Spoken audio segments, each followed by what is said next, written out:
manuvernya ya, terutama yang berkaitan dengan aktivitas atau kegiatan di alam itu sangat menginspirasi, terutama bagi kalangan muda. Bahkan menjadi satu interest tertentu ya, khususnya mungkin untuk wilayah-wilayah yang ada khususnya di Kabupaten Bogor ini ternyata menjadi literasi ya buat yang lainnya, banyak belajar tentang adat berkaitan dengan bagaimana memanage suatu wisata khususnya yang berkaitan dengan wisata pendakian. Dan ini yang bikin saya menarik, ternyata tidak hanya wisata pendakian yang digali di sini. Ternyata banyak hal-hal lain yang berkaitan dengan mungkin bagaimana memberdayakan masyarakat sekitar, terutama pemuda-pemuda yang pengangguran, kemudian mereka kira-kira potensi apa yang bisa digali di sana. Untuk lebih jelas mungkin saya akan berbicara langsung dengan kakak saya. Apa kabar Kang Adai? Alhamdulillah baik. Ya. Alhamdulillah Kang Adai. Wah, ini kita ketemu lagi ya. Iya, makanya kita tetap di penting 2 kali itu saya. Itu ternyata memang Kang Adai menjadi satu kalau saya ikuti terus kayak semacam histori Kang Adai, ternyata memang banyak menginspirasi anak-anak muda ya, terutama yang berkaitan dengan mereka yang karena kemudian alam yang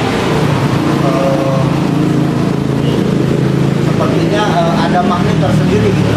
Kang Adai itu kira-kira Kang Adai apa sih yang menjadi spirit atau semangat bahwa Kang Adai konsen di kegiatan yang berkaitan dengan kegiatan alam?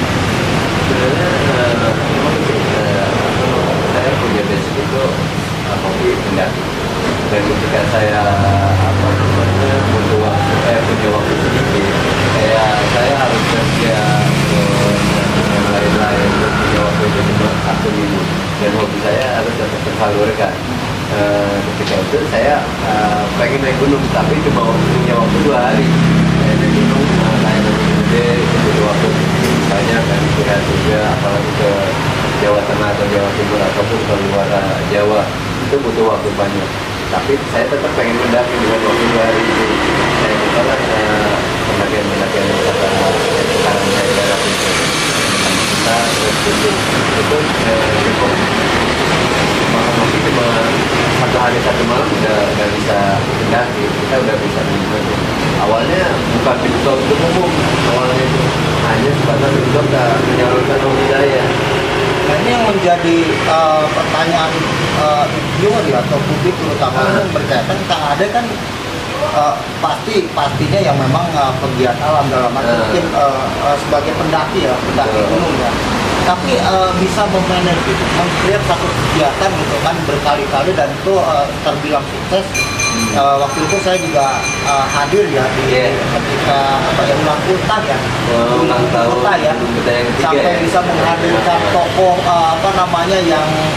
yang sangat terkenal sekali itu di Indonesia, itu Rocky Gerung. Wah, saya kaget juga bisa dihadirkan. Artinya ada satu di situ kayak semacam Kang Adai ini bisa gitu, tidak hanya itu kiatnya apa sih? Jadi kalau untuk manajer sebuah wisata pendakian itu nggak bisa sendiri. Itu pada kawan-kawan yang berperan di belakang masyarakat lokal. Itu saya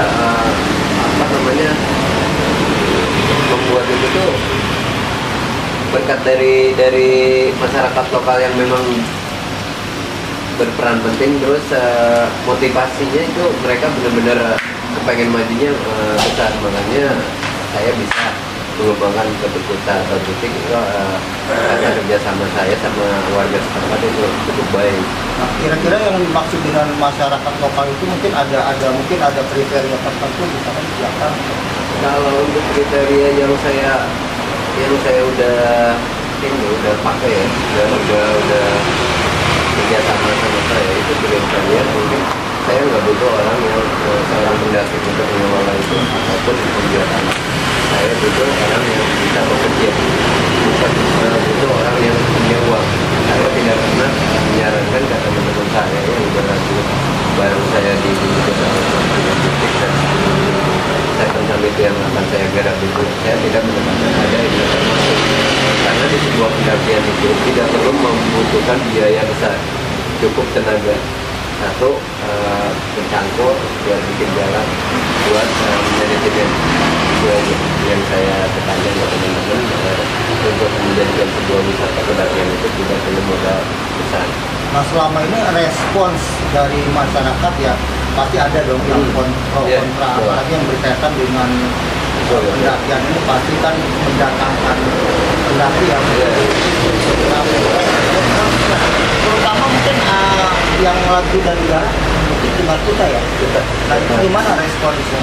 Mungkin kita berbicara untuk Kuta ya, karena Kuta itu lebih awal dan sekarang juga udah lebih, ya udah lebih di atas ya, di ketimbang Butik.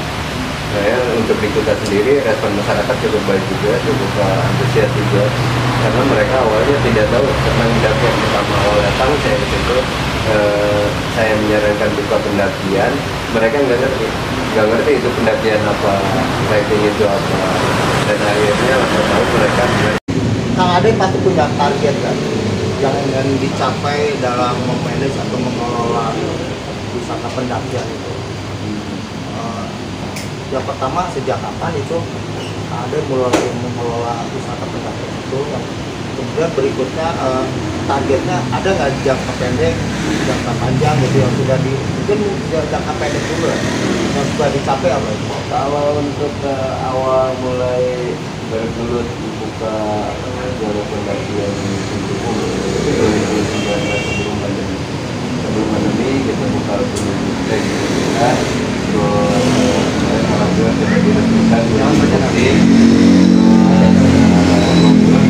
dan nanti kemungkinan kita akan diresmikan juga jalur pendakian gunung Majaniti. Jadi ya di samping itu pendakiannya juga terlalu cuma sekitar 30 menit dari tempat ya.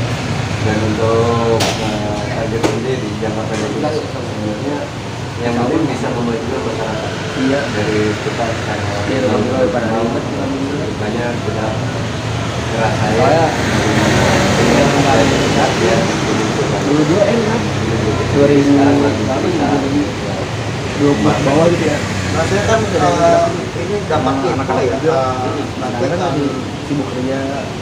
ada beberapa gunung yang familiar ya, di Gunung Gede kan sekarang memang lagi ditutup ya, yang berkaitan dengan biasanya kan suka ada upacara pengibaran bendera ya di puncak gunung gitu kan. Saya dapat info itu ditutup gitu kan. Akhirnya saya mencari-cari gitu kan, ternyata memang dapat info dari selebaran itu ya bahwa memang gunung Genta dan Bukit ya itu juga mau mengadakan upacara bendera. Nah itu kira-kira kapan sih dilaksanakan? Kalau untuk pelaksanaannya itu pagi hari kemerdekaan 17 Agustus dan itu menjadi rutinitas setiap tahun. Saya pasti mengadakan belum adanya saya membuat pendakian, wisata pendakian. Saya setiap 17 Agustus pasti mengadakan upacara di luar. Mau di Abu yang paling sering itu Sedang berjalan. saya pasti di Abu menjadi rutinitas setiap 30 pengibaran bendera baik di Kuta ataupun di Butik.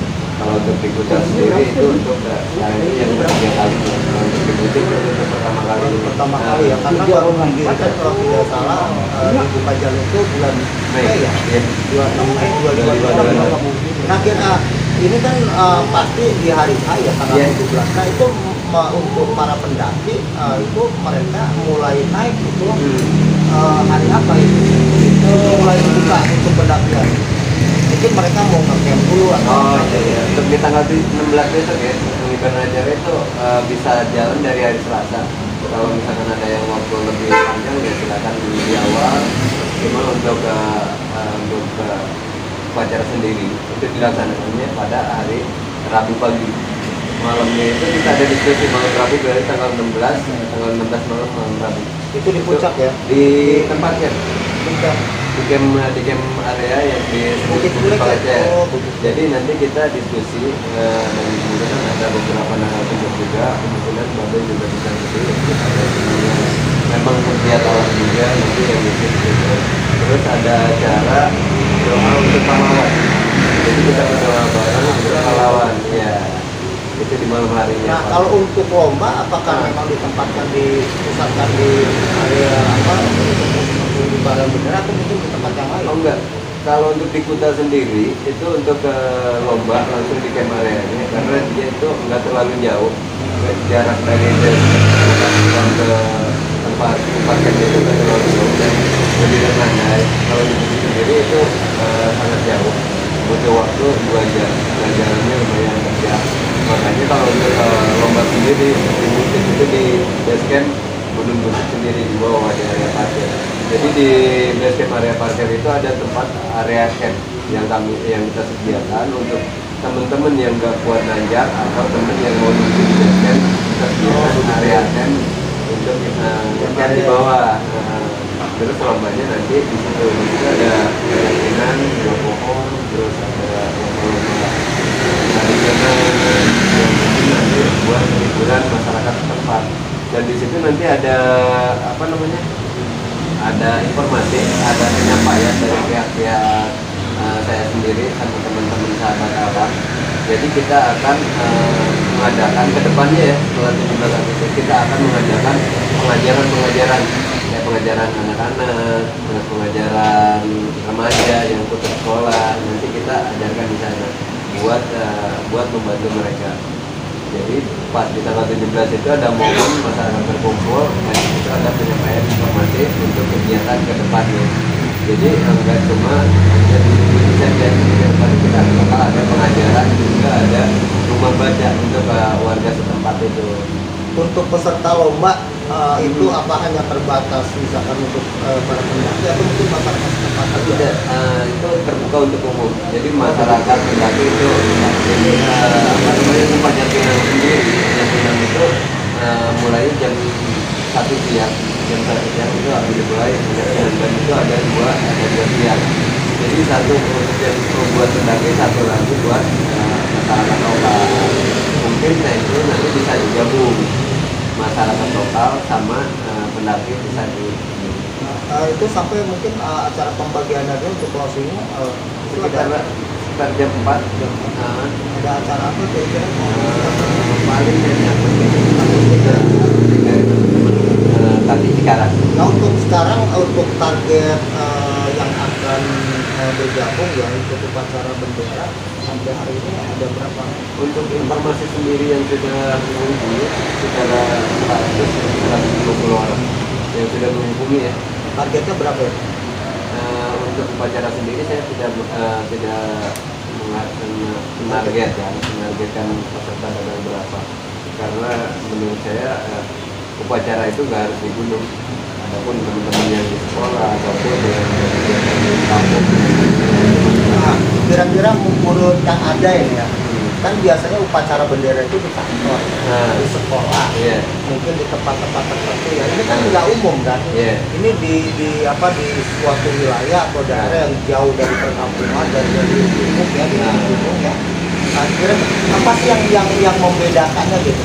Mungkin ada satu apa namanya mungkin kesan atau kesan tersendiri gitu. Kalau menurut saya pribadi, saya melibatkan jadi lalu kumpul itu ada kesan-kesan yang memang sangat luar biasa, beda banget sama di kita tidak cuma mengingat jasa-jasa pahlawan, itu ada Tuhan yang benar-benar kita ini apa namanya kita lebih ke Tuhan itu benar-benar berasa banget bahwa kita itu benar di alam, kita ada di Indonesia, ada Tuhan dan ada pahlawan. Yang bisa dirasakan kan ketika kita mendaki kecil banget kita ya. Apalagi mengibarkan bendera di puncak, terus kaitannya sangat sakral sekali dan itu memang apa ya itu tadi ya apa namanya seolah-olah kita ini ada energi ya yang satu dua ya sebagai pendaki kita juga sebagai apa namanya tadi apa mengikuti upacara bendera. Dan kalau untuk ini apa namanya kalau untuk pengibaran bendera sekarang udah lazim ya, kayak hobinya di laut sekarang ada pengibaran di laut, di gunung ada pengibaran di gunung, ada di goa sekarang udah lazim kayaknya kalau pengibaran bendera itu di area area yang memang jadi hobinya para penggiat itu. Oke, Kang Ade, mungkin ini yang terakhir, gimana mungkin ada yang ingin disampaikan terus kepada pegiat alam dalam mungkin pendaki ya, yang berkaitan dengan apa namanya ide atau gagasan butik mengadakan upacara bendera dalam rangka hari ulang tahun kemerdekaan Republik Indonesia yang ke-77 ya. Kira-kira ada pesan khusus nggak khususnya untuk para pendaki? Mereka harus bagaimana dan harus apa yang harus dilakukan? Ya mungkin untuk teman-teman pendaki, saya mungkin lebih minta support sama teman-teman pendaki yang memang bergelut di dunia pendakian. Kita minta support atas kegiatan-kegiatan yang kita lakukan. Ya mungkin saya tidak perlu tidak perlu ya. Artinya teman-teman tidak harus datang ke butik ataupun ke kota. Yang penting teman-teman bisa melaksanakan pengibaran bendera, entah itu mau di sekolah ataupun di kampung. Yang penting kita menghargai jasa-jasa pahlawan yang sudah membela tanah air kita itu. Oke, terima kasih Kak Ade ya. Demikian tadi saya bincang-bincang dengan salah seorang influencer ya, pegiat alam yang memang menginspirasi dalam diri saya dan ini bisa dijadikan sebagai apa namanya mungkin literasi ya, moving literasi artinya yang memang ketika Kang Ade ada dimanapun mungkin bisa diminta masukan atau apa yang berkaitan dengan khususnya yang berkaitan dengan kegiatan alam ya, atau dalam hal ini contohnya adalah pendaki ya. Mudah-mudahan ya konten video ini bermanfaat. Jika bermanfaat silahkan subscribe, like, comment, share. Sampai ketemu lagi di konten video. Wassalam. Sukses Kang Ade. Terima kasih. Mantap. Saya ya dari ya kami lah. Ya. Tim lah Babi Abdul Art ya. Mudah-mudahan ini bisa ya istilahnya ala kadarnya lah. Bersupport gitu ya kegiatan butik apa namanya dalam rangka untuk kemerdekaan itu ya. Semoga sukses ya. Nah ini juga ya kayak ini juga ya. Nanti insya Allah saya on the spot nanti akan endorse bukan apa sih, akan door prize misalnya. Sama mungkin di ketika apa namanya di setelah selesai ini ya pengibaran bendera. Enggak pas ngisinya, pas ngisi materi. Isi materi gimana? Oh iya, setelah itu maksud saya. Pengibaran bendera kan pagi. Ya. Nah, kalau untuk materinya itu malam. Sip lah. Ya. Ini Kang ini silakan. Di sana. Masuk aja. Ayo masuk aja. Enggak apa-apa. Saya dia.